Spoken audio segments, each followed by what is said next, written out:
नमस्कार मंडळी, श्री स्वामी समर्थ. उद्या वार गुरुवार, उद्या आले आहे कुष्मांडा अष्टमी.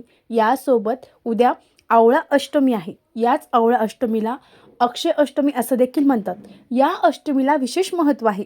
या दिवशी जर आपण न चुकता या झाडाला स्पर्श केला तर आपलं अगदी नशीब किंवा भाग्य जे आहे ते चमकणार आहेत. मग ते झाड कोणतं ते जाणून घेऊ. उद्या वार गुरुवार. गुरुवार हा भगवान विष्णू आणि माता लक्ष्मीला समर्पित आहे आणि अशी मान्यता आहे की आवळ्याच्या झाडाखाली माता लक्ष्मी आणि भगवान विष्णूंचा वास असतो. मग हा जो योगायोग आहे, हा योगायोग अतिशय पवित्र आला आहे. या दिवशी तुमच्या आजूबाजूला किंवा तुमच्या घरी जर आवळ्याचं झाड असेल तर तुम्हाला उजवा हात घ्यायचा आहे आणि पूर्ण झाडावर फिरवायचं आहे.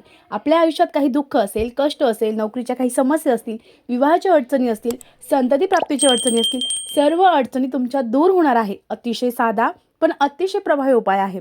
शक्य झाल्यास या दिवशी तुमच्या घरामध्ये किंवा तुमच्या बाल्कनीमध्ये किंवा अगदी कुंडीमध्ये तुम्ही आवळ्याचं झाड लावू शकतात आणि त्याचं विधिवत पूजन करू शकतात.